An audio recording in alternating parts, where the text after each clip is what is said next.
हरि ओम।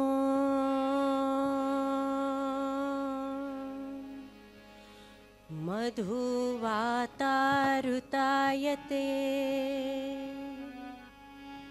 मधुक्षरन्ति सिन्धवः माध्वीर्नः सन्तवोषधिः मधुनक्तं मुतोषसा मधुमत्पार्थिवं रजः मधुद्यौरस्तु नः पिता मधुमान्नो सरस्वतीः मधुनक्तं मुतोषसा मधुमत्पार्थिवं रजः मधुद्यौरस्तु नः पिता मधुमान्नो वनस्पतिः मधुमानस्तु सूर्यः माध्वीर्गावो भवन्तु नः।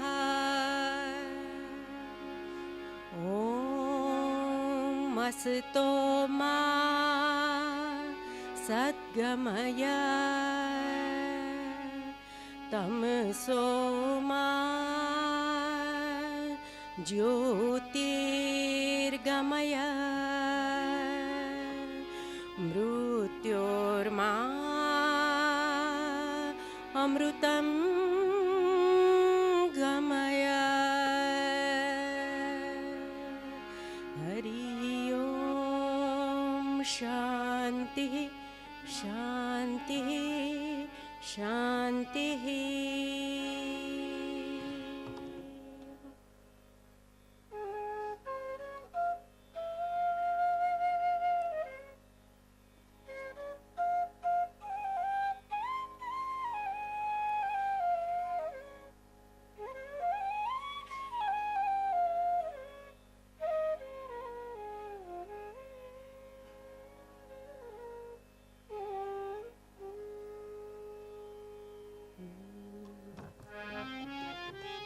प्रभु तेरी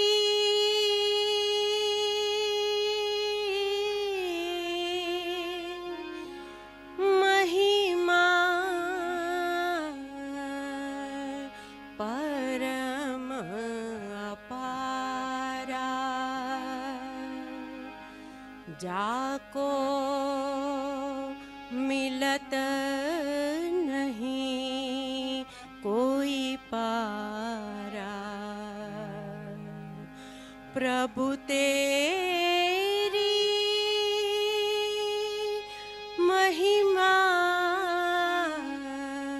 परम अपारा जाको मिलत नहीं कोई पारा जाको मिलत नहीं कोई पारा। सकल जगत को आप रचावे सकल जगत को आप रचावे सबका पालनहारा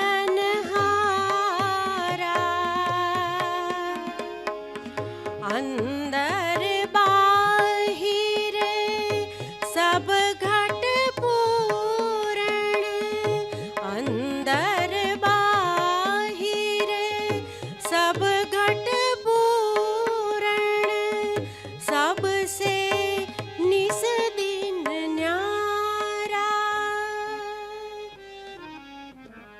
प्रभु तेरी महिमा परम अपारा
प्रभु तेरी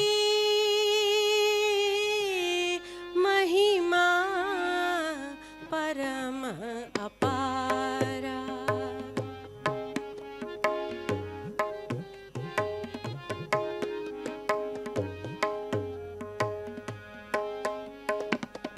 किस विध बीज बने वृक्षन से, किस विध बीज बने वृक्षन से, नाना भांति हजारा ब्रह्मानंद अंत नहीं आवे, ब्रह्मानंद अंत नहीं आवे, सुर नर मुनि जन हारा। प्रभु तेरी महिमा परम अपारा, महिमा परम अपारा, महिमा परम अपारा। 25મા પ્રવચનમાં આપ સૌનું સ્વાગત કરતા આનંદની લાગણી અનુભવું છું. ભારતીય સમુદાય શિક્ષણ સંઘ દ્વારા તેના સ્થાપક શ્રી રામલાલભાઈ પરીખની સ્મૃતિમાં તેમના દિવંગત થયાની પ્રથમ પુણ્યતિથિએ વર્ષ 2000થી શરૂ થયેલી આ વ્યાખ્યાનમાળા મહામારીના વર્ષને બાદ કરતાં પ્રતિવર્ષ ચાલી. રામલાલભાઈને જે વિષયોમાં રસ રુચિ હતા તેવા પ્રકારના વિષયો ઉપર વિદ્વાન વ્યાખ્યાતાઓએ આ વ્યાખ્યાનમાળામાં તેમના વ્યાખ્યાનો આપ્યા અને તેમના વિચારો સભા સમક્ષ મૂક્યા. અગાઉ થઈ ગયેલા 24 પ્રવચનોના વ્યાખ્યાતાઓ અને તેમના વક્તવ્યોના શીર્ષકોની ક્રમવાર માહિતી આ સભાખંડમાં લાગેલા બોર્ડ્સ ઉપર મૂકેલી છે. આપ સહુએ તેને જોઈ હશે. એ જ કડીમાં આજે 25મો મણકો છે. અમે સળંગ 25 વ્યાખ્યાનો પ્રતિવર્ષ યોજી શક્યા તે બાબતનો અમને આનંદ છે તેવું વિચારીને કે રામલાલભાઈને આ પ્રકારના કાર્યક્રમો સમાજ સંપોષક લાગ્યા હોત તથા આવી ગયેલા વક્તાઓમાંથી ઘણા વિદ્વાનો સાથે તેમને અંગત અને ઘનિષ્ઠ પરિચય હતો. રામલાલભાઈ તેમના સમગ્ર જીવન દરમિયાન ગાંધી વિચાર અને તેને પોષક શૈક્ષણિક તથા સામાજિક પ્રવૃત્તિઓમાં ભરપૂર રોકાયેલા રહ્યા. વિવિધ કક્ષાએ સ્થાનિકથી લઈ આંતરરાષ્ટ્રીય સ્તરે દિવસ રાત જોયા વગર નિસ્વાર્થ ભાવે તેમણે પ્રદાન કર્યું. ગુજરાત વિદ્યાપીઠ તેમનું પ્રમુખ કાર્યકેન્દ્ર રહ્યું, પણ તે ઉપરાંત પણ તેમણે અન્ય ઘણા મહત્ત્વના ક્ષેત્રોમાં નોંધપાત્ર જવાબદારીઓ સુપેરે નોંધાવી. ભારતીય સમુદાય શિક્ષણ સંઘ તેમાંની જ એક નાની પ્રવૃત્તિ છે. એ રામલાલભાઈની કાર્ય સુવાસ જ છે જે કારણે અમે આ વ્યાખ્યાનમાળા અતૂટ ચલાવી શક્યા અને જેને આટલા પ્રબુદ્ધ ગુણીજનોએ તેમના વિચાર પ્રેરક ઉદ્બોધનોથી સમૃદ્ધ કરી. આજના દિવસે સ્ટેજ ઉપર એક સ્થાન રિક્ત છે. તે સ્થાન શોભાવતા હતા અમારા ભૂતપૂર્વ પ્રમુખ સ્વર્ગસ્થ પરીક્ષિતભાઈ દિવેટિયા. ગઈ તારીખ 25મી નવેમ્બરે ટૂંકી માંદગી બાદ 95 વર્ષની જૈફ વયે તેમનું દેહાવસાન થયું. રામલાલભાઈના ગયા બાદ દિવેટિયા સાહેબે તેમના વ્યક્તિત્વના વહીવટી કુશળતા, સમાજ સેવા પ્રત્યે વિશિષ્ટ અનુરાગ અને નેતૃત્વ ક્ષમતા જેવા પાસાને સહારે સંસ્થાને કાબેલ માર્ગદર્શન આપેલું અને સ્થિરતા તરફ દોરેલી. આજે તેમને સ્મરતા અમારી આંખો ભીની થાય છે. આ વ્યાખ્યાન શૃંખલામાં આજે આપણને ઉપલબ્ધ થયા છે માનનીય વરિષ્ઠ કાયદાવિદ અને દેશના હિતને લગતી બાબતોમાં ભારોભાર નિસ્બત ધરાવનાર ધારાશાસ્ત્રી શ્રી દુષ્યંતભાઈ દવે. શ્રી દુષ્યંતભાઈને અહીં લાવવામાં કારણભૂત દિવેટિયા સાહેબ. વરિષ્ઠ ધારાશાસ્ત્રી દુષ્યંત દવે ભારતીય કાયદાકીય જગતમાં 4 દાયકાથી વધુનો અનુભવ ધરાવનાર એક અગ્રણી વ્યક્તિત્વ છે. તેમની કારકિર્દી કાયદાના તમામ ક્ષેત્રોમાં વ્યાપક પ્રેક્ટિસ દ્વારા ચિહ્નિત થયેલી છે. તેઓએ સ્થાનિક તેમજ આંતરરાષ્ટ્રીય લવાદીમાં ગહન રસ લીધો અને તેમાં મહારત મેળવેલી છે. આ કારણે London court of international arbitration અને ICCA જેવી પ્રતિષ્ઠિત આંતરરાષ્ટ્રીય સંસ્થાઓમાં તેમણે આપેલી સેવાઓ પ્રશંસા પામી છે. સંસ્થાકીય સ્તરે તેમણે સુપ્રીમ કોર્ટ બાર એસોસિએશનના પ્રમુખ તરીકે 3 કાર્યકાળ સુધી નેતૃત્વ કર્યું.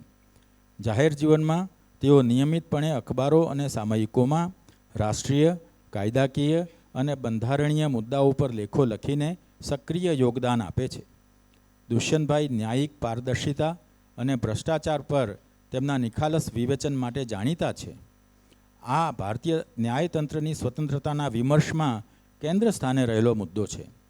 દુષ્યંતભાઈ દવેનું વ્યક્તિત્વ ભારતીય કાયદાકીય ઇતિહાસમાં એક મહત્વપૂર્ણ વિવેચક તરીકે નોંધાયેલું રહેશે, જેમણે જાહેર હિત અને કાયદાકીય સિદ્ધાંતો માટે સંસ્થાકીય માળખાને પણ પડકાર્યા.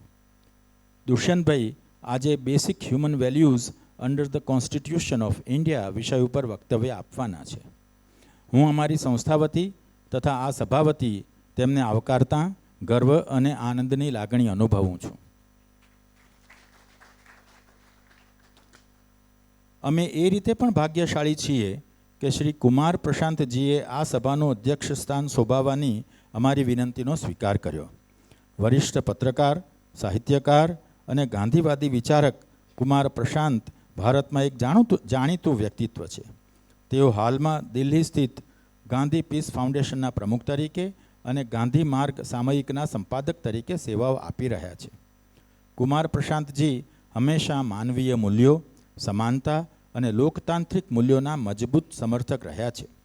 જયપ્રકાશજી સાથે તેઓ ઘનિષ્ઠ રીતે જોડાયેલા રહેલા. ઉપરાંત સાહિત્યમાં તેમના યોગદાન બદલ તેમને વર્ષ 2024 માટે ડૉક્ટર રાહી માસૂમ રઝા સાહિત્ય સન્માનથી નવાજવામાં આવ્યા હતા.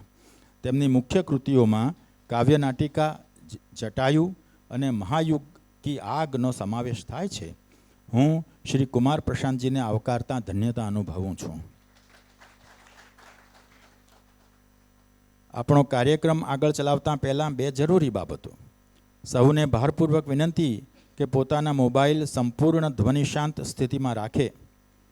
બીજું એ કે સ્મૃતિ વ્યાખ્યાન પૂર્ણ થયા બાદ 20 મિનિટ જેટલો સમય વ્યાખ્યાતા સાથે પ્રશ્નોત્તરી માટે ફાળવેલો છે. પ્રશ્ન પૂછનાર ટૂંકાણમાં જ પ્રશ્ન રજૂ કરે, જેનો પ્રત્યુત્તર વ્યાખ્યાતા તેમની અનુકૂળતા અનુસાર આપશે. આપણે બંને મહાનુભાવોને હોંશભેર આવકારીએ.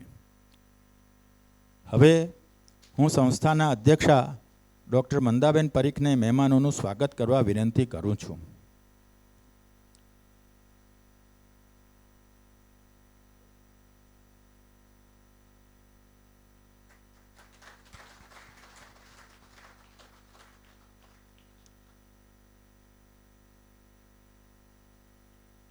સભા માટે અને દુષ્યંતભાઈ માટે આ ચિત્ર એ ગાંધીજીનું પેન્સિલ સ્કેચ છે, જેમણે દોર્યું છે તેના ઉપર ગાંધીજીના એકમાત્ર હસ્તાક્ષર છે. ગાંધીજીના હસ્તાક્ષર વગરનું બીજું કોઈ અન્ય ચિત્ર નથી. અને જાણીતા શિલ્પી કાંતિભાઈ પટેલે આ દોર્યું હતું, જે નવજીવન પ્રકાશનના સૌજન્યથી અમને આ પ્રાપ્ત થાય છે. અને અમે આ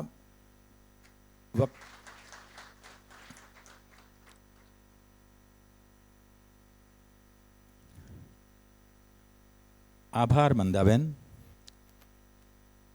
હવે હું દુષ્યંતભાઈને વિનંતી કરીશ કે સ્મૃતિ વ્યાખ્યાન આપે. Dr. Mandaben Parikh, Shri Kumar Prashant, Mayank Bhai Upadhyay, distinguished ladies and gentlemen who are present here, some of the most distinguished Gujaratis, Prakash Bhai, Kumar Bhai are here. My friends, very dear friends, some of them are here. My wife, Ami, who is also present here. She generally likes to. So thank you. It's very satisfying to see that this evening we have so many people, because human rights is an issue where there is a lovely story, where people are little, I would say, apathetic towards discussing or listening about it. So there was this big seminar which was organized one day on human rights. And a very distinguished professor was invited to deliver the lecture. So when the professor reached this hall, which was very big, he found that hall was empty except for one person who was sitting inside. So he was very surprised, shocked. But being a professor and having been invited to deliver this lecture on human rights, he decided to continue to deliver his lecture. And he said, what does it matter if there is only one person listening? I don't mind, I will. So he gave the lecture. And after his lecture, he walked up to the gentleman to thank him. Before he could thank him, the gentleman got up and said, don't thank me because I am the next speaker. So it is very heartening to see, so many distinguished Ahmedabadis here. Namaste to all of you. It is an honor to be here. Ramlal Bhai Parikh was one of the greatest Gujaratis ever to be born, who contributed immensely. અને મારે માટે ખૂબ ગૌરવની વાત છે કે રામલાલભાઈ વડોદરામાં જન્મ્યા હતા અને હું પણ વડોદરામાં જન્મ્યો હતો. So it is but his contribution is, if you read his story, life story, it's amazing how these, individuals could contribute so much to the nation. He did doctorate. He did doctorate in peace education from South Korea, if I mistake not. So, and at the age of 14, he participated in the freedom struggle. Now, that was the kind of love that, people had for this country. And of course, all his life, he worked, for his principles. He was a great disciple of Gandhiji. And for a number of years, almost, I think, 40 years, he continued to guide the Gujarat Vidyapith in one position or the other. The number of honors that he received is impossible to even describe, because he had received so many honors in his life that, it was amazing. So this is the man for whom we are sitting here today, reminiscing, and so when Mandaben invited me and asked me what subject I should speak to, I said I must decide a subject which is boring for the people who are going to come. And I chose this subject, which I think is of paramount importance today. Although it may appear to be a little serious, but basic human values under the Constitution of India. આજે દેશને સૌથી વધારે જો જરૂરત હોય તો I think human values ને restore કરવાની છે. અને માટે it is important that these issues are discussed. કારણ કે આજે દેશમાં આનું કોઈ લોકોને એક જાતની some kind of an aversion has taken place against the Constitution of India. આપણે virtually Constitution ને ભૂલી ગયા છીએ. Human rights and basic human values are, virtually forgotten. We have been gripped by ritualism and materialism, which is really taking us onto a different level of life. 5,000 years of history, this is absolutely unacceptable. And being, whatever you may say, but our religion, Hindu religion, like all other religion, whether it's Jainism, Buddhism, Islam, or Christianity, or Sikhism, but Hinduism teaches us a way of life. And one of the most important aspects of that way of life in Hinduism is the human values. And a values, aje je compromise thai gayi che, that is very important. But I must tell you, ke lagbhag 200 વર્ષની ગુલામી under the Britishers we suffered. Before that, almost 800 years of Islamic rule we went through. So freedom struggle, which started, of course, with the 1857 mutiny and did not really become, very active. But from the 1920s and certainly after return of Gandhiji from South Africa in 1929, it became 1915. It became extremely active, and but this freedom struggle, this is what we have forgotten. Millions of Indians sacrificed themselves in the freedom struggle. Millions of them. Gandhi himself spent almost 6.5 years in jail, if I mistake not. Nehru was in jail for 11 years. Millions of people sacrificed their liberty. Millions of people sacrificed their peace of life. And millions donated their wealth and resources for this country. We have in last just about 77 years completely forgotten. We are willing to talk about 5,000 years of history, but we are not willing to talk about this great freedom struggle which got us freedom, real freedom. And that is something very important for us, that it is freedom which really enabled us to become free and to enjoy these basic human values. So, the struggle in 1946, the Constituent Assembly was conceived under a British law, of course, but Constituent Assembly comprising of 299 great Indian men and women, they debated the Constitution of India for almost 2.5 years. And they gave us one of the finest documents which world can ever, see, the Constitution of India.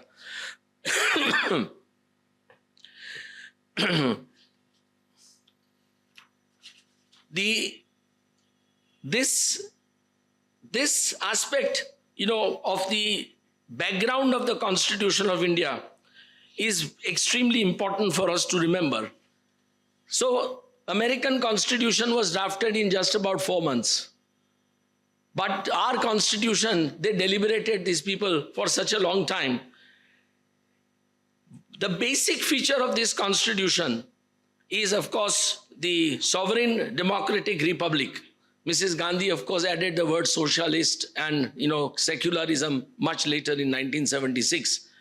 But sovereign democratic republic was, the foundation of the ideals of the constitution framers. So they were wondering what to do, how to put the basic values into the Constitution. And in one paragraph, they have put these basic human values, which are called the preamble, Prastavna. This preamble is absolutely a work of genius, which comprised of some great people.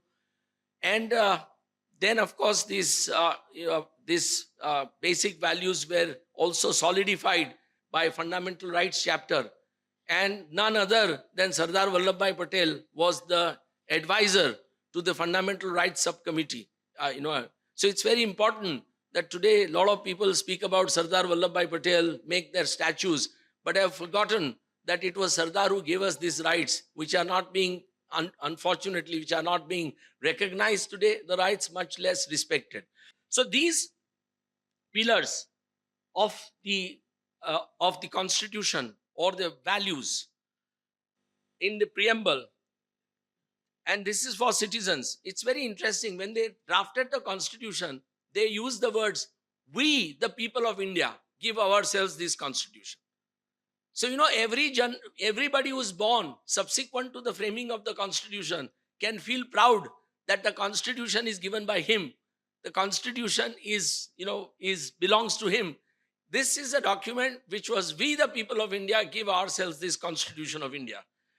So what are these preamble or basic values, basic fundamental values which should govern the nation?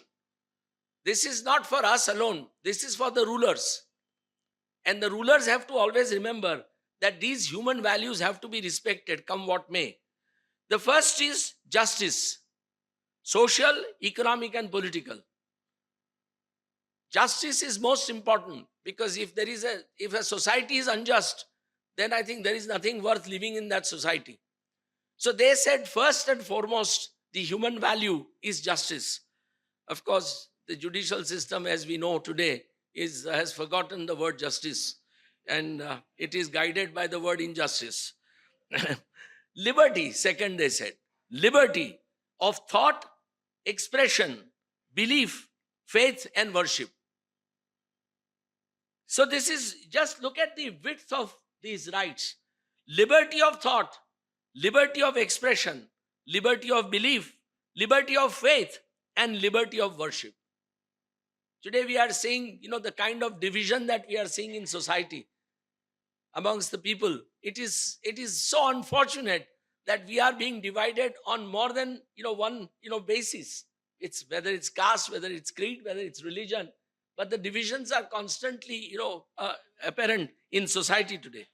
The third most important aspect that they gave us was equality, equality of status, opportunity, both equality of status and equality of opportunity. Because, people for thousands of years, there are people who have not got the opportunity that many of us have got. So they said that there must be an equality of status. And last, most of all, they said promotion of fraternity amongst all, brotherhood of men. Now, these are the four essential principles, and I call them the basic fundamental human values recognized by the Constitution. And it's very important that each one has a place, in our lives on a day-to-day basis. We all know that for centuries, there is a rule of law is the most important aspect of, and there is an individual and there is a state, and there is a constant conflict between the individual and the state about, the individual claiming the rights and the state trying to trample upon those rights. So from the time, liberty was thought, there has been a constant conflict between the citizens and the rulers. And the rulers have always tried, whenever citizen has tried to speak up or say something which was unpleasant, to really, target the citizen, detain him, stop him from speaking up. So this was the basis. And the freedom fighters had all experienced this during the British rule. The British rule was, unimaginable. We can't imagine today, at least those of us who have been born after 1950. We cannot imagine the kind of atrocities which were committed by the British on our people. Today we are worried about what's happening in the country. But at that time it was 10, 100, maybe 1,000 times worse than what we are experiencing today. So they put all their pain, their sorrow, their experiences while drafting the Constitution. And that's something which is very important for us too. Nehru said that we are at an end of era when they were drafting this. And he said, we are at an end of an era, and possibly very soon we shall embark upon a new age. And my mind goes back to the great past of India, to the 5,000 years of India's history, from very dawn of that history, which might be considered almost dawn of the human history till today. This is how he started the debate on the objective resolution. The objective resolution which led to the preamble was drafted by Pandit Jawaharlal Nehru. But it was modified substantially. But it was debated for almost 4 days by the Constituent Assembly. Constituent Assembly sat for 141 days approximately, and 114 days they debated Constitution. Not like today where, the bills are passed in Parliament and legislatures with just voice vote without any discussion whatsoever. I am very, for example, these farm laws were passed without any discussion. They were withdrawn without any discussion. So, but these men and women were committed to the future of India, to the future generations. And this is what they did. Different sections of the country have been given autonomy. And, history of India as a whole remains one with full sovereignty. We shall stand united in affairs which demand our unity, declared Purushottam Lal Tandon. I'm going to give you how they thought about the preamble. Mr. Jaikar, one of the strongest right-wing Hindu leaders at that point of time, he said, this is very touching. Some friends touch me to the quick by saying that all my life, having been a champion of Hindu interest, I now propose to support and placate the Muslims. While discussing the preamble, he is saying this. He says, some friends touched me to quick by saying that all my life, having been a champion of Hindu interest, I now propose to support and placate the Muslim. In reply, I said that I saw no conflict between the two. Because I support Hindu interest, it does not mean that I should trample upon what I consider to be just rights of another community. Now, these are the people. I mean, we have completely forgotten, what level of what hearts they had, what love they had. Something which is missing today in this country is love and empathy. But these are people who had it. Krishna Sinha, one of the other, very respected leaders, said, "But with the lapse of time, conception of society and life have changed. Men came to believe that every individual has an equal right to liberty and happiness. With this change, a change in structure of the state became necessary. We must tear down," look at his words, "we must tear down the political edifice which owes its existence in India to the Government of India Act 1935, a monument of constitutional jugglery, and build on a republic of the type which this resolution envisages, whatever may be the difficulties that may come in the way." Now, we saw the other day a sitting High Court judge giving a speech in a seminar in Haryana, saying that Constitution of India is based on the 1935 Government of India Act. Now, how, ignorant he must be that he said that, because the 1935 Government of India Act dealt with only the powers of the British. It didn't recognize fundamental rights. It didn't recognize the preamble. It didn't recognize the directive principles of state policy. So, this is the kind of ignorance we have today, because we have not been able to understand our constitutional framers.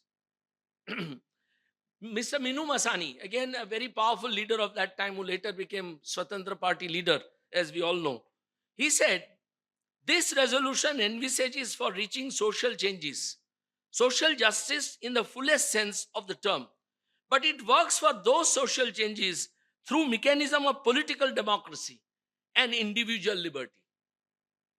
He didn't want to compromise the individual liberty. He wanted individual liberty to be respected side by side with that development, that attainment of sovereignty.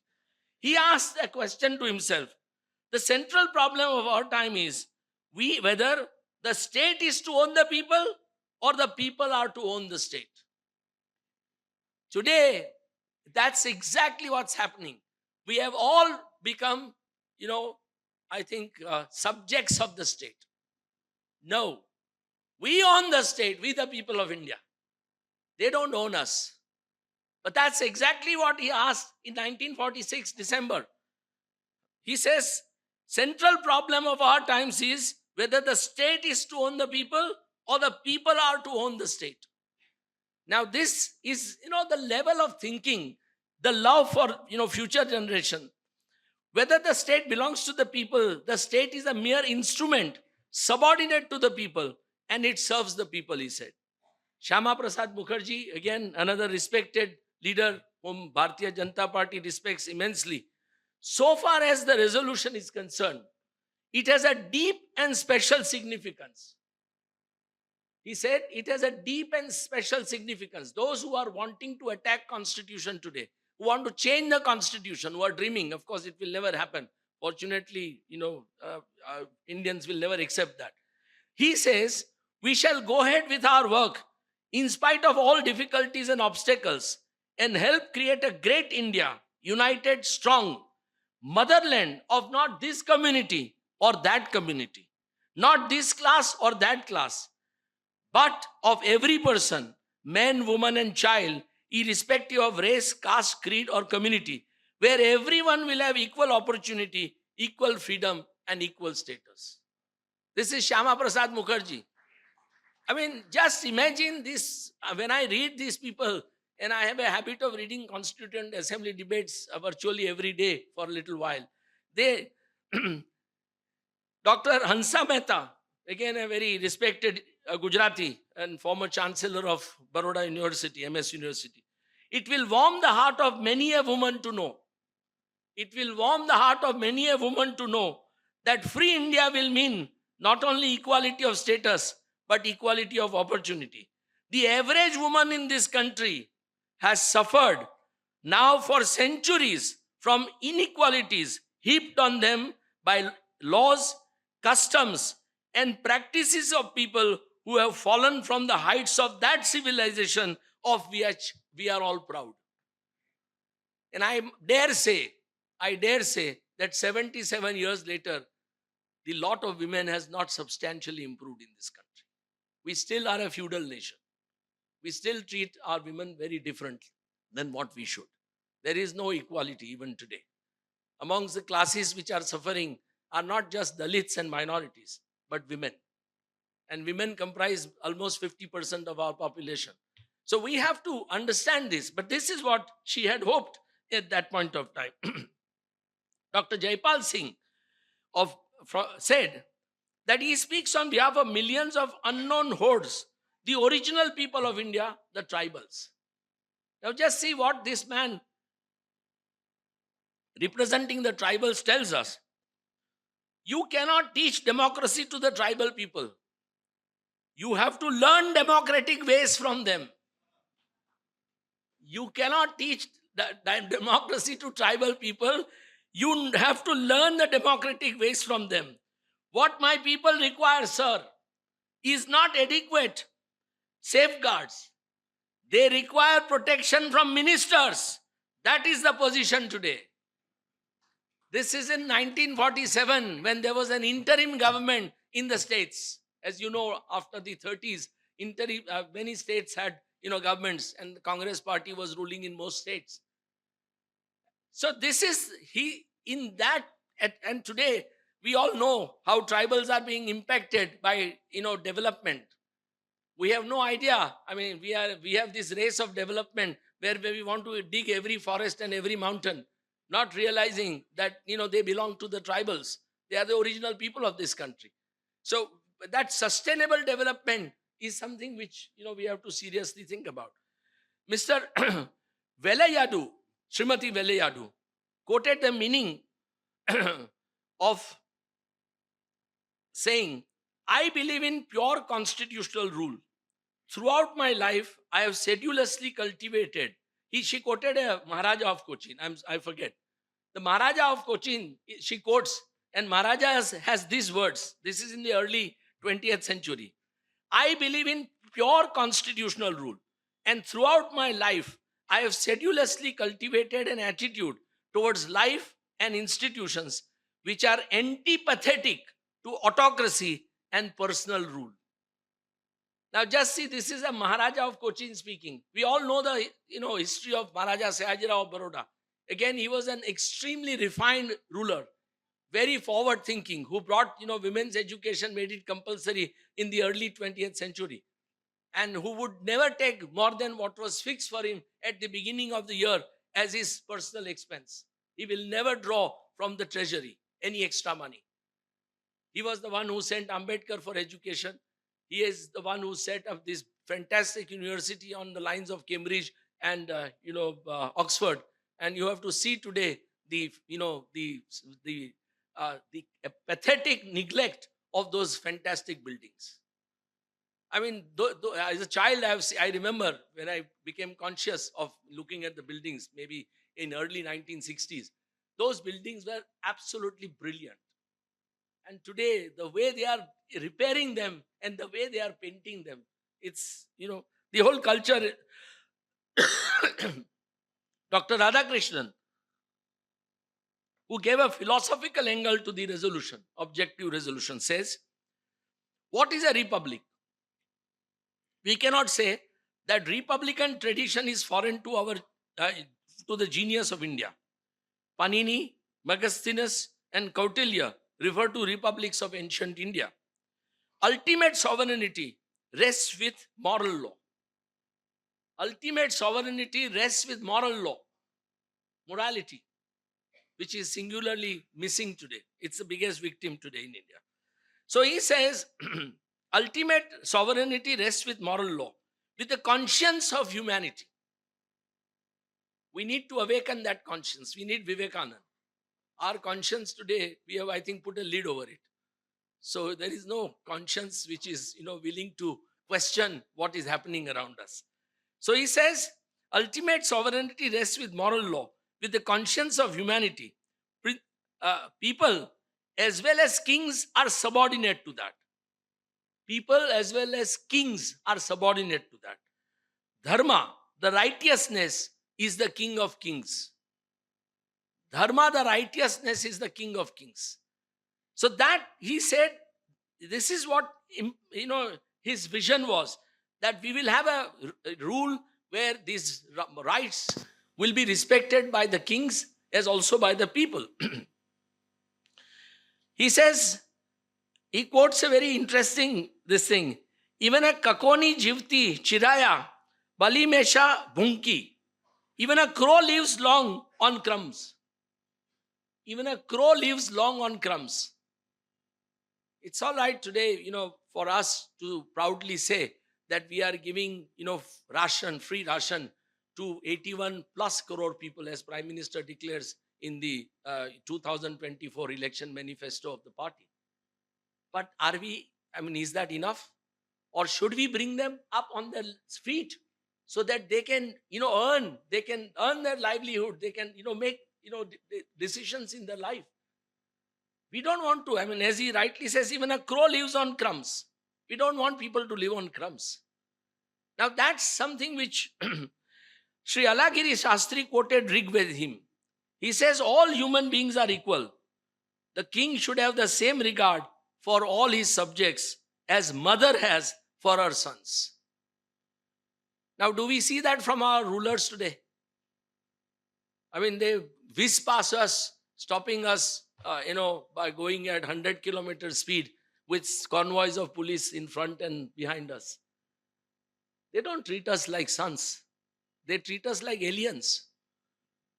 Now, this is what, is important. High human ideal of Rigved should be followed. Devhitam yada yuhe, he said. This is how the constitutional framers gave recognition to basic human values. These were their ideas. This is what they had in mind. Incorporating them into the preamble as fundamental aims and objectives. But this was not enough to Ambedkar, because Ambedkar and his colleagues in the drafting committee were very clear that it's good enough to put as the ideals of the state and that these are the moral values. But how do you give people a right so that these values are respected and people are respected, their dignity is respected? So they framed the chapter on fundamental rights. And as I said, Sardar Vallabhbhai Patel was the advisor to that committee. And some of these, rights like Article 14, you cannot discriminate, equality. It's a protection to us. It's an amazing, piece of, absolutely amazing, one article which Supreme Court over last 77 years has interpreted it very positively and said that it just doesn't give, a negative impact, because the words are, state shall not deny to any person equality before the law or equal protection of the laws within the territories of India. So it was negatively worded. But Supreme Court said, no, it has a positive impact. So state shall give these facilities to the citizens. State shall do this. State shall do that. So over the years, Article 14 has become one of the most beautiful part of our constitutional right. Article 19, which protects various rights like freedom of speech and expression, freedom to assemble, freedom to form association, to move freely in India, to reside anywhere, and to practice any profession, or business, or trade, or calling. Now, these articles were, brilliantly conceived by them.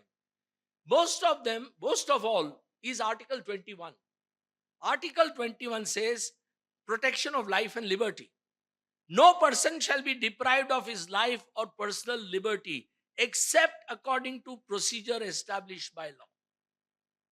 What do we see today in our country without any voice being raised? Encounters.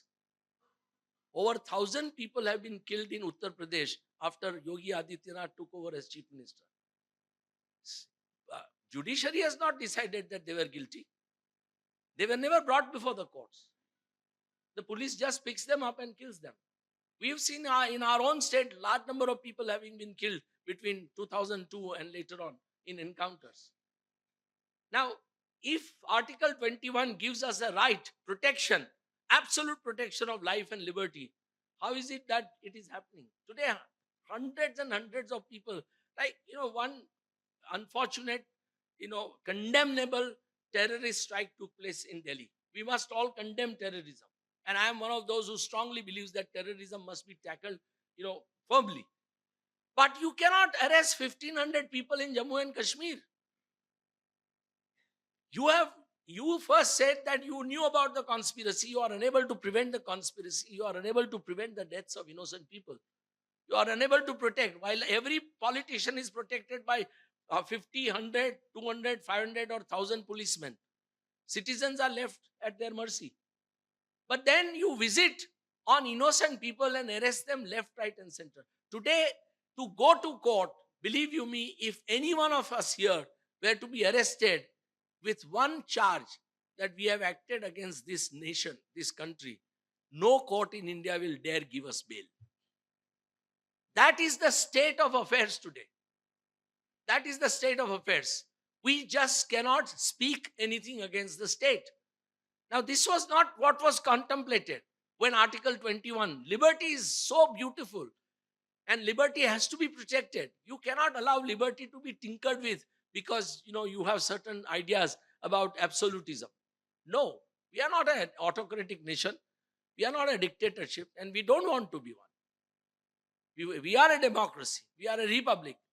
And in republic and a democracy, every right must be protected. So, this, then of course, they gave Article 25 and 26, which is now much under controversy because it gives freedom of religion, freedom of conscience, right to manage religious affairs. Everybody is saying that why give these rights to the minority community? Very few people know today that it was again Sardar Vallabhbhai Patel who chaired the minority subcommittee rights. And Sardar says at the end, when he presented the report, that as a Hindu, you should put yourself in the shoes of a Muslim and realize how you would feel if you were being discriminated against as we are discriminating against. He says you must therefore create a situation where minority members are accepted, and ultimately, as if that happens, then minority will have no reason to exist as a minority. It will become part of the majority. So it is this Sardar Patel, who is now a hero of certain ideology. But Sardar was a very different man. We should all be proud of a man like him, who not only consolidated India into one political map out of 600 princely states. 600 princely states. British government was not willing to discuss that. It was Sardar who called each one of them Sham, Dam, Bhed and Dand. And he persuaded all of them to sign accession to India. But it was Sardar who gave us these rights. Because he knew that we must have everybody, thousands of years of history of India, irrespective of religion. Jainism was born. What a beautiful religion. Buddhism was born. Islam came, Christianity came, Sikhism is born into India. Each of these religions at given point of time had a supremacy. When Ashoka, the great emperor, was there, he followed the state religion was Buddhism. And he did initially discriminate against the Hindus. After taking over, it said that he killed almost 50,000 Brahmins overnight. But it survived the test of time. It survived the test of time, and each of these religions, one of the members, Jerome D'Souza, says very beautifully. He says, because we believe, and that is the implication of this chapter of fundamental rights, that man has certain rights that are inalienable. These are natural rights. These are God's given rights. When we get birth as a human being, or even as an insect, or as a bird, or as an animal, every living being gets certain rights. Those are natural rights. So he says, man has certain rights that are inalienable. Nobody can take these rights away from them. That cannot be questioned by any humanly constituted legislative authority. Parliament has no right to touch it. During emergency, they said, we will suspend the fundamental rights. You can't go to Supreme Court or High Court for enforcement of fundamental rights. And 4 learned justices, including great Justice Bhagwati, said, yes, government is right, presidential order is correct. It was H.R. Khanna who stood, one man alone, and said, no, these rights are untouchable. They are sacrosanct. And he gave a powerful dissent, which is worth reading. But judges like Senior Chandrachud, Bhagwati, they all failed us. They all failed us. And, they all proclaim themselves to be liberal judges, socialist judges. But they didn't stand up for us, the people, when the time. And ultimately, when you test the judiciary, when the testing time comes, when, ordinary it's okay. But at a time of test, if judges are not willing to stand up, then democracy is not safe in this country. And that's what is really happening today. That's exactly what is happening today. That our judges are just not able to stand up. And having been a lawyer for 48 years, I can definitely say that things are now gone almost beyond repair. So Jerome D'Souza says, to my mind, sacredness of individual personality to the claims of his conscience are spiritual. These are spiritual.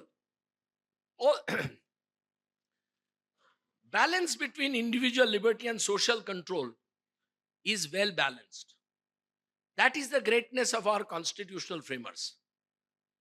But liberty of person, and this is what I believe, liberty of person, his basic values have, since the consciousness of civil liberties, come upon people as the main battleground of the autocrats and the opponents.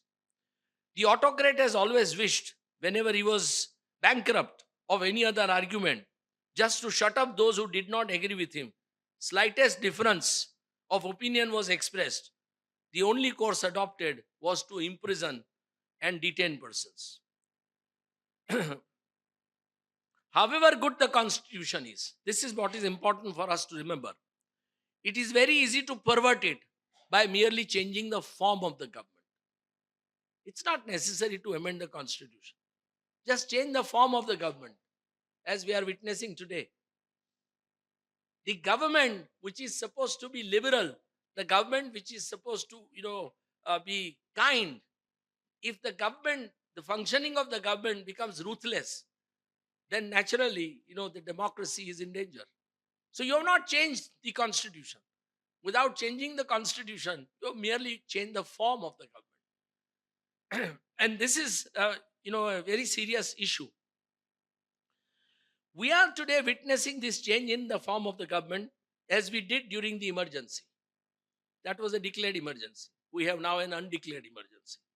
So we can see citizens being killed in encounters, homes of citizens being demolished by bulldozers. It's something extraordinary. There is no punishment called bulldozing anybody's home in the penal code, period. And if that punishment was given, it would be barbaric.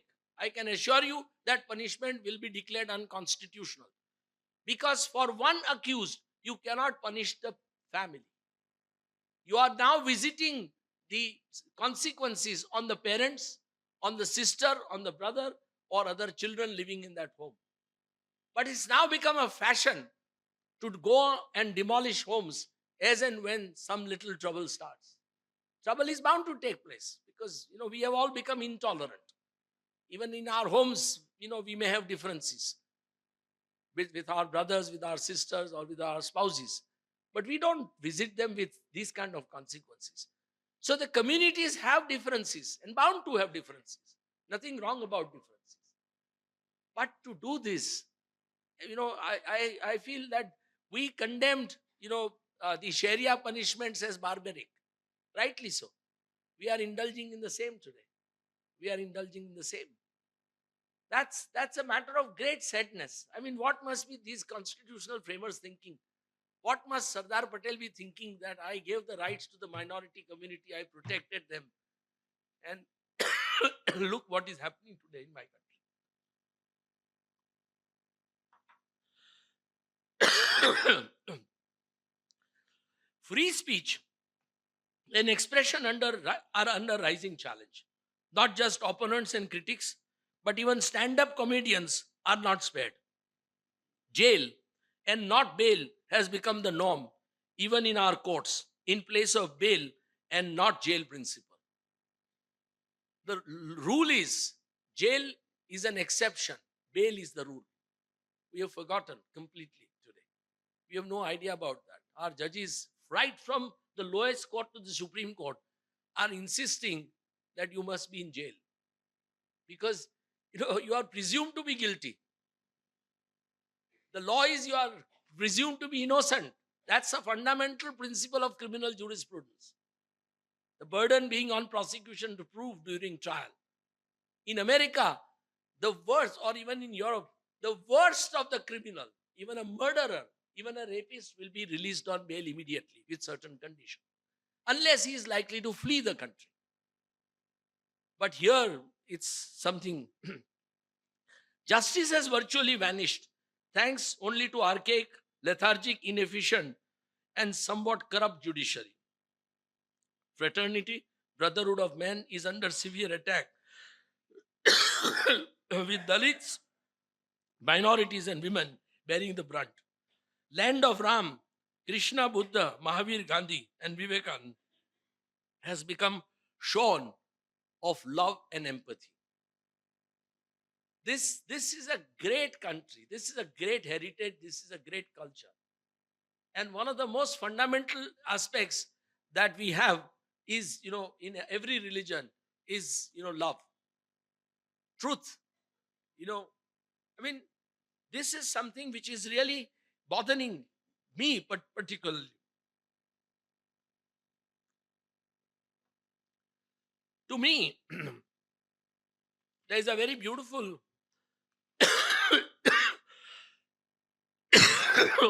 words of Tagore which come to my mind. Tagore says in this beautiful poem, "Go not to the temple to put flowers upon the feet of God. First fill your own house with the fragrance of love and kindness. Go not to the temple to light candles before altar of God. First remove the darkness of sin, pride, and ego from your heart. Go not to the temple to bow down your head in prayer. First learn to bow in humility before your fellow men and apologize to those you have wronged. Go not to the temple to pray on bended knees. First bend down to lift someone who is downtrodden and strengthen the young ones, not crush them. Go not to the temple to ask for forgiveness for your sins. First forgive them from your heart, those who have hurt you." Now, this is the level of love that Tagore speaks about. And we all know in his famous poem, he spoke about the awakening of this country when we attained freedom. But all that is forgotten. Unfortunately, this is, and I'll just tell a story which my wife doesn't like, but I must repeat it with a slight modification. What is India's problem today? So, there is a story. Ek baar Brahma ji baitha tha Shanti thi, Lord Brahma. And all the people of the world went to him and complained to him that, "Brahma ji, you have given everything to Bharat, India. Beautiful rivers, big mountains, lovely forests, long shorelines, everything that nature could give, you have given to India. Why discriminate?" So Brahmaji smiled and told them that, "But see the leaders I have given India." So our problem today is this, the leadership. We need Gautam Buddha, we need Mahavir, we need Shankaracharya, we need Gandhi, we need Vivekananda. Unless we have them, it's going to be impossible for us to have that awakening which is so seriously required in this country. So this, in my respectful view, is the situation that this country is facing today, that while we do have the most beautiful values enshrined in our constitution, they have now become virtually on the paper, and we are forgetting them. Citizens are not really standing up for them. And of course, those who are in power have no respect for them. So, thank you very, very much for listening to me. And thank you to the organizers for inviting me. Thank you, Vandaben. It's been an honor. Thank you, Kishore Saab. You have been here as a presiding this function. And thank you, ladies and gentlemen, for being here. Thank you. Sir, good evening, and thank you for your beautiful lecture. As you have yourself said, that judiciary is not keeping up to the mark and not delivering justice to the people. And we find that the rights of the people are every day trampled upon, whether it is arrest of Sonam Wangchu or putting people in jail for years together, or the Maharashtra Bhima Koregaon people still rotting in jail, out of which Stan Swami have already died, passed on under inhuman condition. Now, if the state doesn't respond, if the judiciary doesn't help or doesn't stand up, then what are the citizens supposed to do? This is my question. The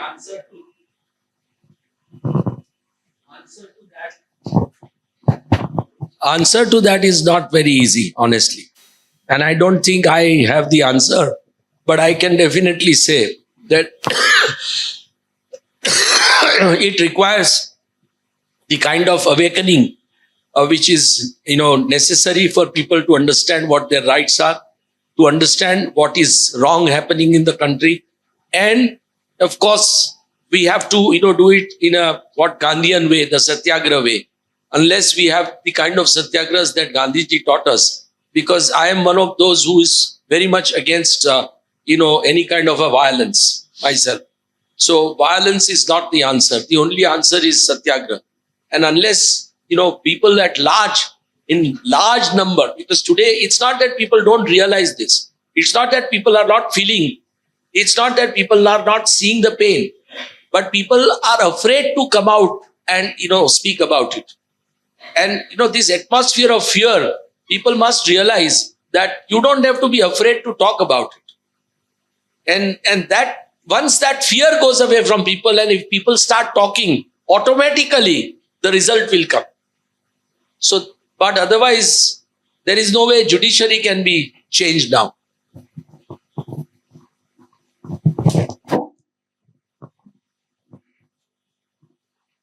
Good evening, sir. My question is an impromptu one because you, in your lecture, said the law of the land advocates bail, not jail. I am talking in specific to cases like Umar Khalid and people like that who are rotting in jail. What can we do as per the legal protocols to deter the judges who are bluntly not granting bail? Is there any measures legally possible to be There is nothing which can be done about erring judges now, unless talking about them publicly and shaming them. Sir, Because otherwise, there is impeachment is out of question, because party in power has an absolute, control of the parliament.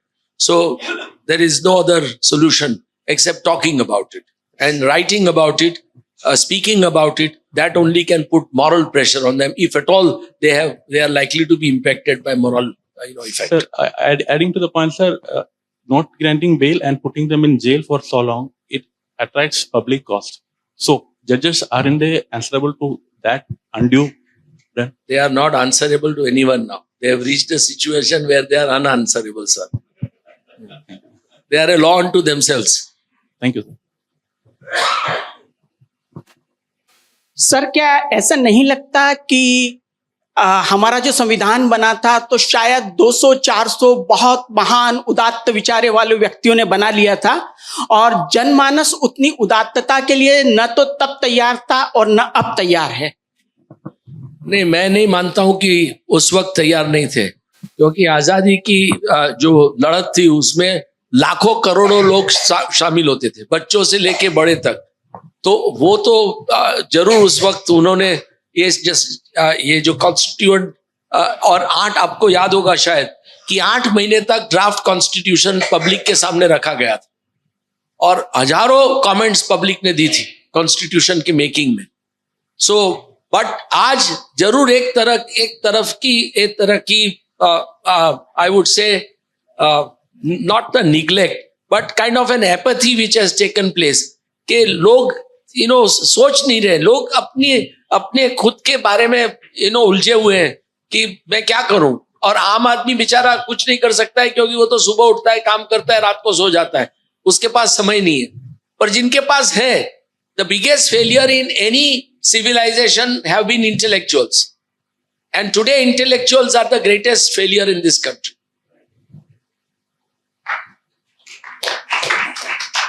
Sir good evening sir. Fundamental rights जो है आदर्श है, बहुत आदर्श है, लेकिन एक critic ने ऐसा कहा है कि फंडामेंटल राइट्स आज ऐसे है कि ज्वेलरी की दुकान में महंगे हीरे मोती जैसे हो गए। हम देख तो सकते हैं लेकिन खरीद नहीं सकते, हम अमल नहीं कर सकते। उसका लिए जो तंत्र है, लीगल एड और ये सब है, वो बहुत पीछे है अभी। तो उसके लिए मैं हाईकोर्ट में बैठा था, एक शिक्षिका बहन आई थी, तो उसका प्रमोशन नहीं मिला था। जज साहब ने उनसे पूछा, भाई आप वकील क्यों नहीं रखते? तो उन्होंने बोला कि वकील, मेरा प्रमोशन का जो कितना है पैसा है उससे 4 गुना तो वकील का खर्चा हो जाएगा। ये इसके लिए लीगल एड का बहुत जरूरी है। देखिए, मैं आपसे सहमत हूँ। ये सब एक बहुत ही इंटरेस्टिंग स्टोरी। एक बार मलेशिया के प्रधानमंत्री को पूछा गया कि do you have freedom of speech in your country? So he said yes, there is freedom of speech in the country, but there is no freedom after the speech. So we have Nani पालकी वाला sir ने ऐसा कहा। नहीं, आप दूसरी दफा नहीं।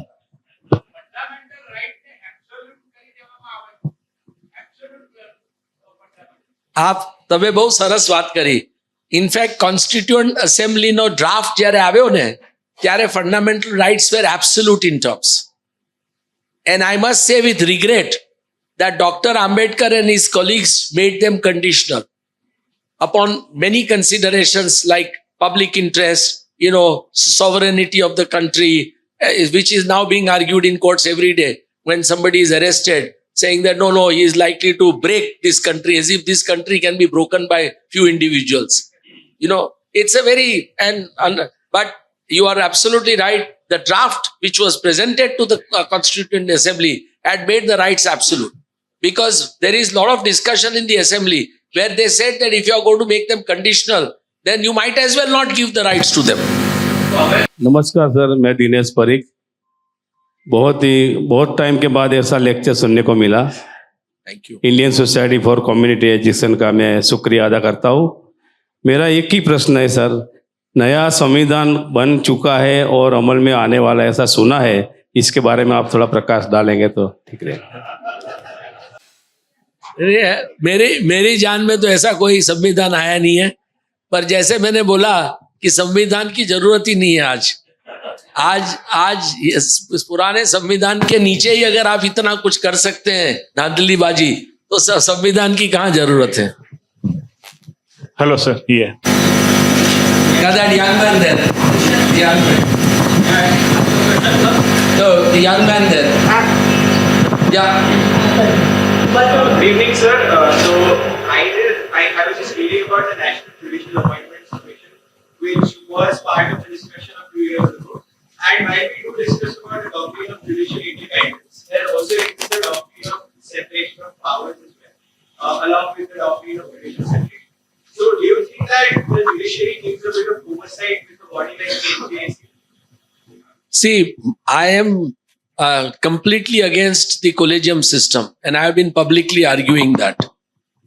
And in fact, you will be shocked that when NJSC was challenged I was asked by the Supreme Court Bar Association to represent the association, and I appeared. And 5 judges were hearing it. Justice Kher was presiding. And I must say those judges must have had tremendous patience in me, because I actually argued before them. They were tom-tomming themselves about what great work they have done for this country. And therefore they, during the debate, they said, no, we need this independence. We need this power to appoint our own judges. I lost my, balance or something. I told them that, my lords, if you don't mind, allow me to say one sentence. And I said, each one of you 5 learned judges wear burqas and walk in the corridor of any court, and you will know what your reputation and goodwill is. And mind you, none of the judges took an exception to it. And in fact, Justice Kher does refer to it indirectly in his judgment about it. So I have a very dim view about the collegium system. But no system is perfect. No system is perfect. But we definitely had much better judges till the 1970s. When I started practice, Gujarat High Court had 14 judges in 1978. And I can say with great sense of pride that each one was better than the other. In terms of integrity, competence, in terms of courtesy, in terms of knowledge, each one was better than the other. So somewhere we have lost the plot, as we are responsible for it. Judges don't come from Mars and Moon. They come from us, the society. So the society is not able to give good people in public life.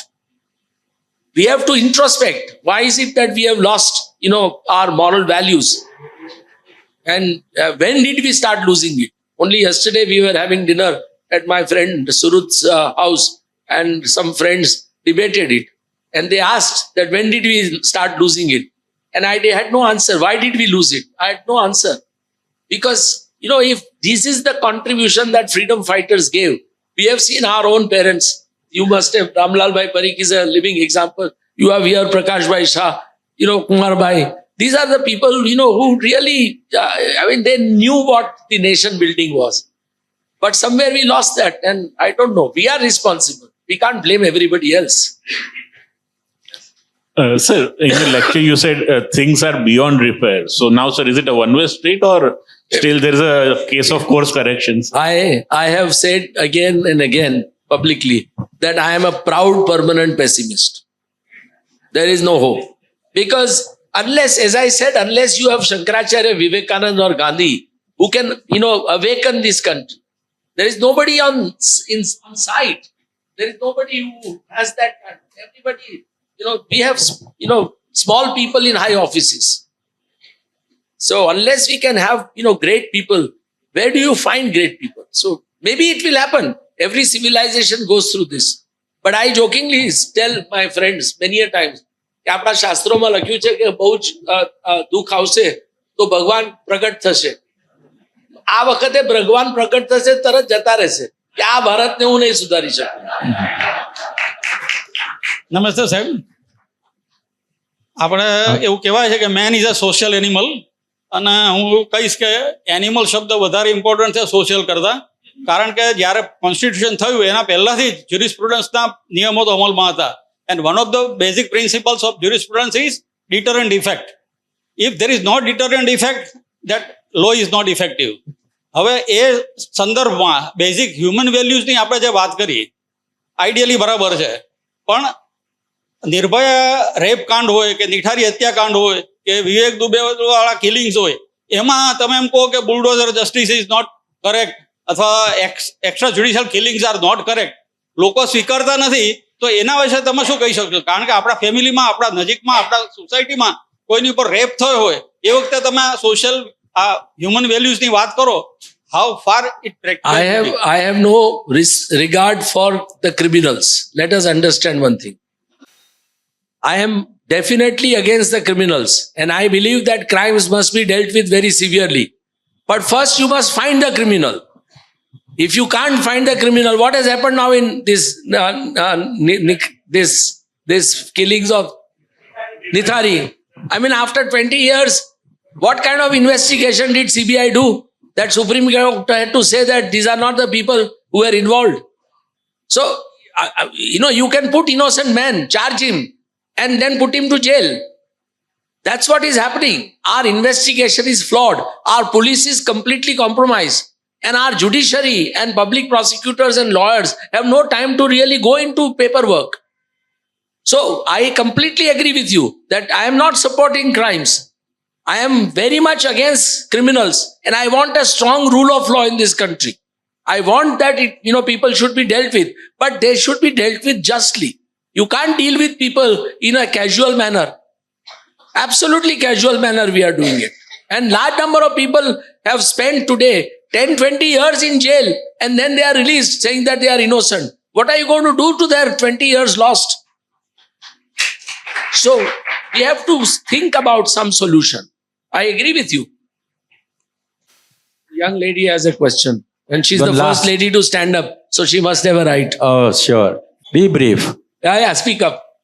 Good evening, sir. My name is Jani Purohit. First of all, wonderful lecture. Thank you, It Emanj. is an honor for me to stand in front of you, and I thank the organizers that I got the opportunity to pose a question in front of you. Keeping in mind the topic and the questions of all my respected seniors, sir, there often is a conflict between law and morality. That the ultimate idea of law is also morality, and as you said that we need another Shankaracharya and Vivekanand to awaken the country, because law we still have, but I think the morality is missing. So how to bridge the gap between the two, and what can we do to attain the ultimate consciousness of this country? See, law is also a legal sanction of morality, in a sense. But it's very difficult. I will ask people like Prakash Bhai or Kumar Bhai, or all these people who are senior to me, Manda Ben here or Prashant Bhai here, how have we lost this moral fiber? What has happened to us? Why is it, look at our approach to religion. We have become highly ritualistic. We are willing to walk, up to Ambaji barefoot. But when somebody on the way, by mistake hits one of those, pilgrims, then they will all get up and beat up the car driver before even asking a question. Now you are going to God. The one thing that you should have is forgiveness in your heart. So, everything is becoming very difficult now in society. I have no answer. I only see the problem. And I'm very, very clear, having been a lawyer for 48 years and having seen the rot in the judiciary which has set in last 30, 35 years, that it is very difficult to reform this society through law. Through law, it is impossible. But only way it can be done is by some great saint who can be born here. So, future is in your hands. We the being future lawyers- generations. My generation has failed the country. Let me admit it. The generation before us served the country. We have failed. Now it is in your hands. Let us see what you do. Thank you. Thank you, sir. Thank you so much. खूब खूब आभार दुष्यंत भाई. व्याख्यान के बाद मैं कुछ लंबा बोलूं तो न्याय नहीं है.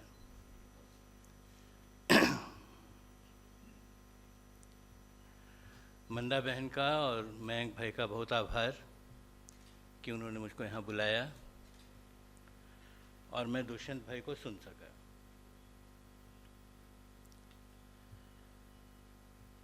संविधान का विषय हो और दुष्यंत भाई बोल रहे हों, उसके बाद बोलने के लिए कुछ बोलने की ज़रूरत नहीं है. लेकिन मूर्ख लोग होते हैं जो बिना ज़रूरत के बोलते हैं, तो ऐसी मूर्खता करने में जा रहा हूँ. इसलिए आपसे निवेदन है कि थोड़ी सी बात सुन लीजिए. एक चीफ स्पीकर हैं जो बिल्कुल होपलेस सिचुएशन को देख रहे हैं, और उसी प्रोग्राम का एक चेयरमैन है, या कहिए मैं जो हूँ, मैं बिल्कुल आशा से देख रहा हूँ. ये दो देखने के नज़रिए हैं जिनका फ़र्क है.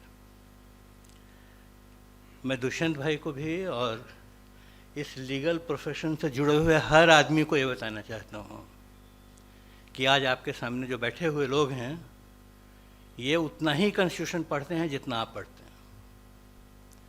हम लोग इग्नोरेंट नहीं हैं। ये 75 साल जो डेमोक्रेसी के गुजरे हैं इसमें हमने भी बहुत कुछ सीख लिया है।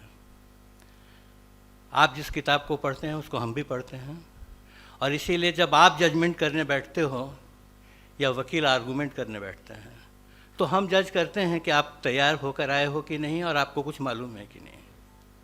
ये बात, ये फ़र्क हमको समझना चाहिए। आज का नागरिक अपने कॉन्स्टिट्यूशन को लेके जितना कंसर्न्ड है उतना पहले कभी नहीं था।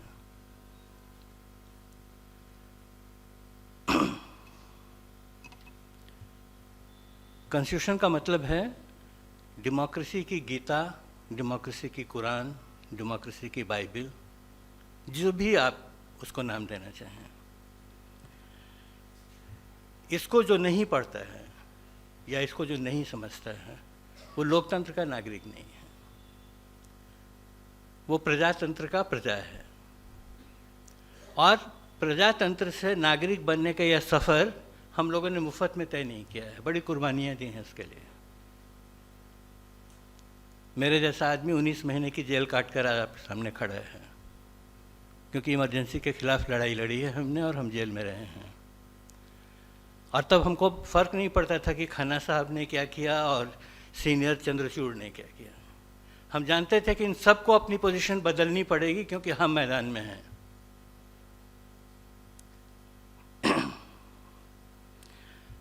इसी तरह से मैं सरकारों से भी कहना चाहता हूँ, चाहे वो मोदी की सरकार हो या राहुल गांधी की सरकार बनने वाली हो, कि आपके सामने जो लोग बैठे हैं या जिनकी सभा को आप एड्रेस करने जाते हो वो प्रजा नहीं है, वो नागरिक है जिससे आप बात कर रहे हो। इतनी बड़ी भूमिका में सिटीजन्स कभी भी सामने नहीं खड़े थे जितने आज खड़े हैं। इस बात का एहसास रूलर्स को हो या नहीं हो, हम सबको होना चाहिए।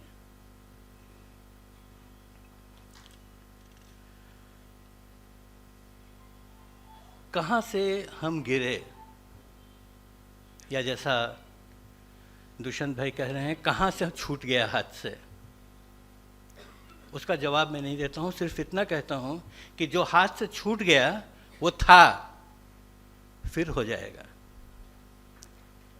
उसका अस्तित्व था, ऐसा नहीं था कि वो नहीं था। हम लोगों ने वो किया है, किसी भी कारण से छूट गया है, उसको फिर से we have to regain our democracy again, again and again.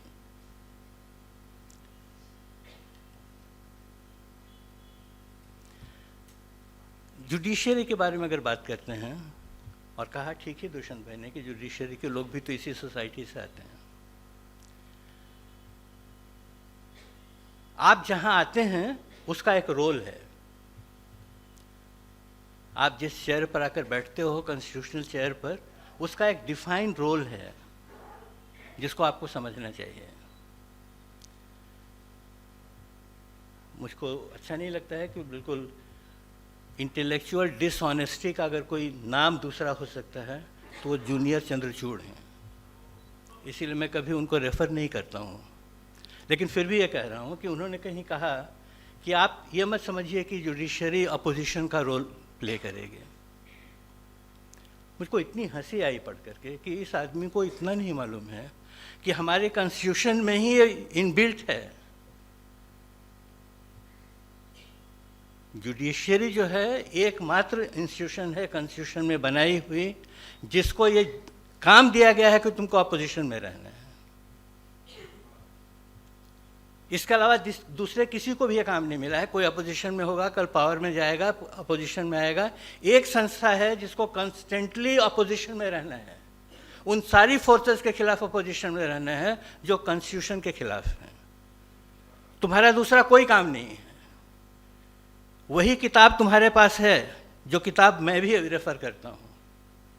तुमको देखना सिर्फ इतना है कि सामने जो सवाल आया है वो इस किताब के स्पिरिट से मेल खाता है या नहीं खाता है। नहीं खाता है तो तुमको अपोजिशन में खड़ा होना है। There is great difference between parliamentary opposition and constitutional opposition. ये फर्क हम कभी भूल नहीं सकते हैं। आपको कॉन्स्टिट्यूशनल अपोजिशन बनने का रोल दिया गया है, थोड़ा ऐसे शब्दों में कहूं तो तुम उसी की रोटी खाते हो। यू आर फेलिंग दैट रोटी अगर आप अपने कॉन्स्टिट्यूशनल अपोजिशन का रोल प्ले नहीं करते हो।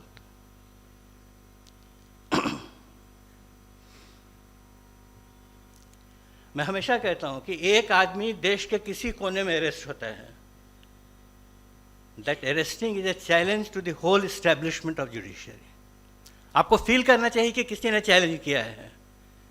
लुक इनटू द मैटर, उसको देखो, समझो और जजमेंट दो वो क्यों हुआ ऐसा। क्योंकि जो इंडिविजुअल लिबर्टी है, you are the only custodian appointed by the judiciary to look into it. गिरफ्तारियां होती हैं, आपको कोई असर ही नहीं पड़ता है।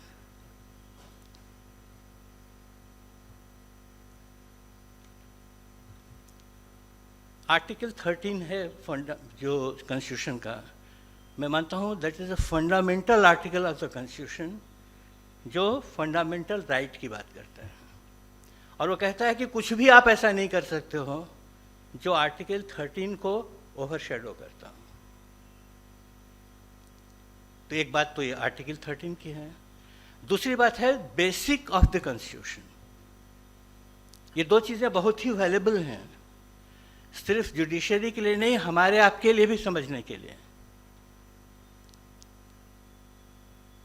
ये स्टेज नहीं है जहाँ से ये कहूँ मैं, लेकिन फिर भी बात कहने के लिए कह रहा हूँ कि फासिज्म का जिस तरह से दुनिया भर में राइज हुआ, जहाँ से फासिज्म की कहानी शुरू होती है, अगर वो इतिहास आप पढ़ेंगे तो आपको भारत की सिचुएशन बिल्कुल कार्बन कॉपी दिखाई देगी। एकदम वही हो रहा है जो जर्मनी में हिटलर के उदय के वक्त हुआ था। हिटलर भी एक चुनाव लड़कर आया था जीतकर, ऐसे ही नहीं आ गया था पावर में। वाइमर कॉन्स्टिट्यूशन के द्वारा इलेक्टेड होकर के वो आया था पावर में, और आने के बाद उसने उस कॉन्स्टिट्यूशन को बिल्कुल ख़त्म कर दिया। जो अभी हो रहा है, वाइमर कॉन्स्टिट्यूशन के कारण जो अनुभव हुआ, उससे सारी लीगल कम्युनिटी को ये समझ में आया कि संविधान बना देना काफ़ी नहीं है, संविधान के सेफगार्ड्स बनाने पड़ेंगे। और तब पहली बार ये फंडामेंटल स्ट्रक्चर ऑफ कॉन्स्टिट्यूशन का सवाल सामने आया और दुनिया भर में मान्य हुआ। जब ये केशवानंद भारती का मुकदमा हुआ, उस समय पालकीवाला ने इसको एक इंडियन कंटेस्ट दिया और हमारे कॉन्स्टिट्यूशन का बेसिक स्ट्रक्चर हमारे सामने रखा। और उसने कहा कि कोई भी गवर्नमेंट हो, चाहे वो कितने भी बड़े मेजॉरिटी से चुनकर आई हो, कॉन्स्टिट्यूशन के वो फंडामेंटली चेंज नहीं कर सकते। संविधान में परिवर्तन कर सकते हो, संविधान परिवर्तित नहीं कर सकते हो। ये दो चीज़ें हैं जिसको पकड़कर हम लोगों को बैठना चाहिए, जिसमें से मैं कह रहा हूँ कि मुझको बहुत आशा है, क्योंकि मैंने वो सीए का पूरा मूवमेंट देखा है, पार्टिसिपेट किया है, लीड भी किया है उसको। इसलिए मैंने देखा है कि इस देश के नौजवान लड़के लड़कियां जो कॉलेज और यूनिवर्सिटी में पढ़ते हैं, उन लोगों ने उस समय कॉन्स्टिट्यूशन को किस तरह समझा था, और कॉन्स्टिट्यूशन की उद्देशिका जो हेमंत भाई ने लिखी है उसको या इस तरह की अनजुडिशियस जुडिशियरी कितने समय तक सर्वाइव कर सकती है। इसलिए निराश होने की ज़रूरत नहीं है। ज़रूरत इस बात की है कि हम सब लोग जो अपनी अपनी जगह बैठे हैं वो चुटकुले नहीं सुने, चुटकुले नहीं सुनाएं, कमिटमेंट के साथ एक एक कदम बढ़ने की कोशिश करें। इसीलिए मैं हमेशा कहता हूं, बोलो। ये चुप्पी डेमोक्रेसी के लिए बहुत खतरनाक है, चाहे डर से हो चाहे लिहाज से हो, चुप रहने की जरूरत नहीं है। हम जो जहां बैठे हैं उनको जो समझ में आता है जोर से आवाज उठाओ। वो फैज ने लिखा है ना कि दर्द के मातो मुंह खोलो, चुप रहने वालों चुप कब तक, कुछ शोर तो इनसे उठेगा, कुछ दूर तो नाले जाएंगे। तो आवाज तो उठाओ, बात बनेगी। तुम उठाओगे तो मैं भी बोलूँगा, मेरे बगल वाला भी बोलेगा, पीछे से भी आवाज़ आएगी। तो डेमोक्रेसी में चुप कभी नहीं रहते हैं। बदलाव वहाँ से है जहाँ से हम लोगों ने चुप रहना शुरू कर दिया। चुप रहना कंप्रोमाइज़ करने का पहला स्टेप है। जुडिशरी कंप्रोमाइज़ करती है, क्योंकि जजेस जो हैं, चाहे चीफ जस्टिस हो, कोई भी हो, सबको ये दिखता है 6 महीने काहे को जीवन भर की मुसीबत मोल लें, चुप होकर गुजार देते हैं, चाहे गवई साहब हो, चाहे कोई साहब हो। लेकिन डेमोक्रेसी तो नहीं गुजर जाती है ना चुप रहने से, डेमोक्रेसी तो है, इसीलिए वो चुप है तो हम बोलेंगे। हम बोलेंगे तो तुमको बोलना ही पड़ेगा या उस जगह से हटना पड़ेगा। ये सत्याग्रह है। गांधी के सत्याग्रह के भी बहुत नए नए रूप हैं। गांधी स्टैटिक नहीं है। तो बोलना बहुत जरूरी है।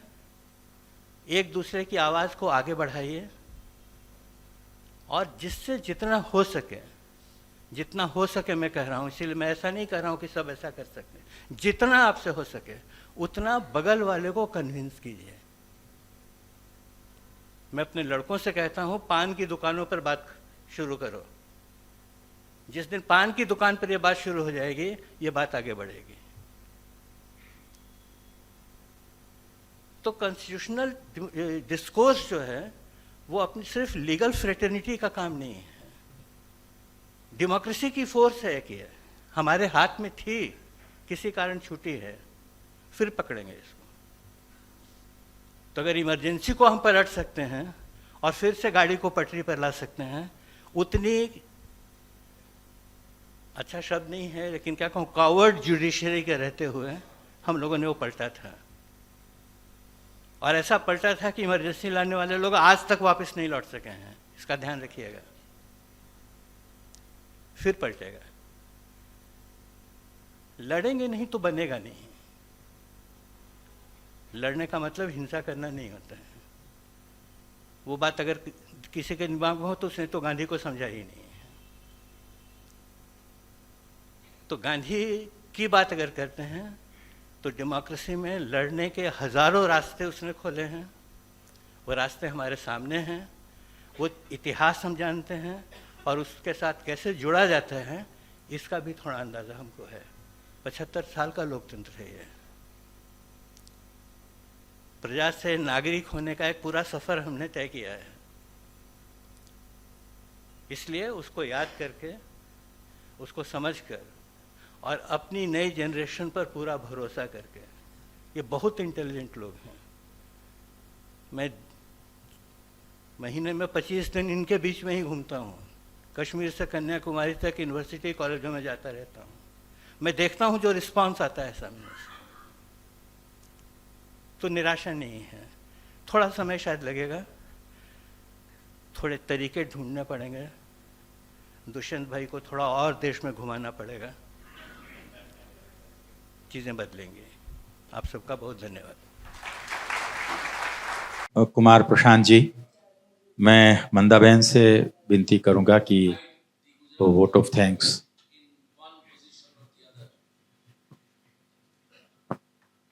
आदरणीय कुमार प्रशांत जी, दुष्यंतભાઈ અને આપ સૌને નમસ્તે। સમય થયો છે અને પણ તોય 2-3 મિનિટ મારે આ 25 વર્ષોથી પાડ્યો છે ને ચલાવ્યો છે।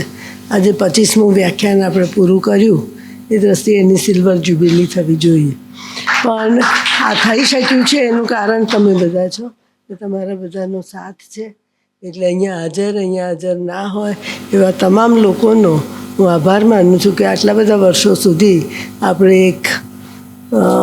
એક શ્રેણી ચલાવી જેને આટલા બધા લોકોએ સ્વીકારી અને માણી છે। રામલાલભાઈ જેમની સ્મૃતિમાં આ કરીએ છીએ, એ જે ઓળખતા હશે એમને ખ્યાલ છે કે બહુ કોન્ટેમ્પરરી હતા। એમને 1 કલાક પહેલાંનો બનેલો બનાવ પણ ભૂતકાળ લાગે અને આવનાર દરેક પણ વર્તમાન લાગે એવા પ્રકારનો એમનો સ્વભાવ હતો। એટલે અમે જ્યારે આ સિરીઝ શરૂ કરી ત્યારે અમે એ નક્કી કર્યું કે આપણે કોન્ટેમ્પરરી ઇશ્યુઝ જે સમાજને બહુ જ બોધર કરતા હોય એવા ઇશ્યુઝ ઉપર કોઈને ને કોઈને બોલાવવા ને એના મત જાણવા. આજે મને લાગે છે કે બહુ જ સરસ રીતે દુષ્યંતભાઈએ આપણી સમક્ષ આખી વાત મૂકી છે. આશા, નિરાશા, એક્શન અને ઇનએક્શન એ બધાના પણ તફાવતો સ્પષ્ટ કર્યા છે. કામ આપણા ઉપર આવ્યું છે. અમે લોકો બીજા ઘણા કાર્યક્રમોના ભેગે એક કન્સર્ન સિટીઝનશીપનો પ્રોગ્રામ કરીએ છીએ, જેમાં કોલેજના યુવક યુવતીઓને બંધારણની સમજ અને બંધારણની કન્સર્ન એમને કેમ હોવી જોઈએ, સંવેદનશીલ કેમ એ થવા જોઈએ એની વાત કરીએ છીએ. અને એમાં ઘણું પણ એ બહુ નાના પાયાનો પ્રયોગ છે. જે પ્રશ્ન જેટલો મોટો છે એની અંદર આ તો નાનું ભાગ કીડી ખવાઈ જાય, પણ કંઈક જીવતું રહે એ આશાએ અને અપેક્ષાએ અમે કરતા રહ્યા છીએ.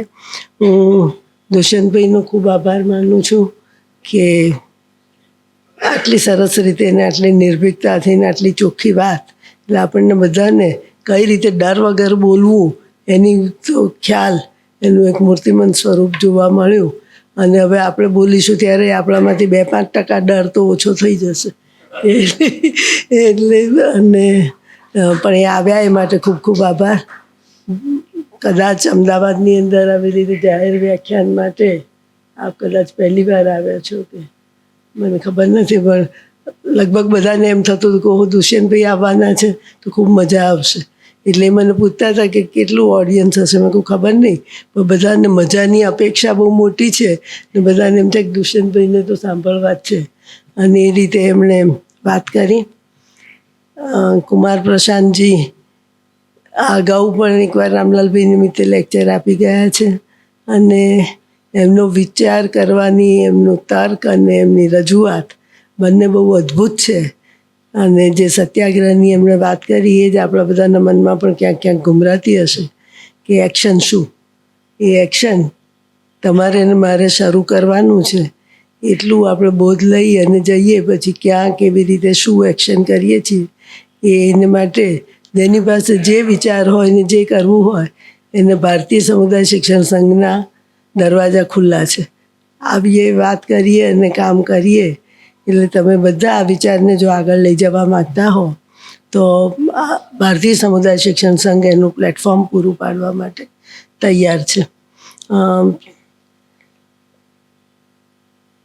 કુમાર પ્રશાંતજીની સંજોગોની અંદર વધારે અમદાવાદ આવવાની તૈયારી રાખવી પડશે. એકચ્યુઅલી આજે આ 2 જણની સાથે પ્રવચન એ એક બહુ જ સુંદર ગમે એવી ઘટના બની છે અને બંને એકબીજાનું એક્સેપ્ટ કર્યું એક સાથે આવવાનું. એ માટે બંનેનો ખૂબ ખૂબ આભાર. અહીંયા હાજર છે બધા જ પ્રકાશભાઈ, કુમારપાળભાઈ, સુનિલભાઈ, કેશુભાઈ, ડંકેશભાઈ, રાજેન્દ્રભાઈ, કેટલાના નામ બોલું, રંજનાબેન, બધા ઘણા બધા. પણ સૌને ખૂબ ખૂબ આભાર અને સૌનું ખૂબ ખૂબ અભિનંદન કે આ કાર્યક્રમમાં તમે સહભાગી થયા. Thank you all. આપણે સૌ રાષ્ટ્રગીત ગાઈ અને છૂટા પડીશું. जनगण मन अधिनायक जय हे भारत भाग्य विधाता पंजाब सिंध गुजरात मराठा द्राविड उत्कल बंग विंध्य हिमाचल यमुना गंगा उच्छल जलधि तरंग तव शुभ नामे जागे तव शुभ आशीष मांगे गाहे तव जय गाथा जनगण मंगलदायक जय हे भारत भाग्य विधाता जय हे जय हे जय हे जय जय जय जय हे भारत माता की जय।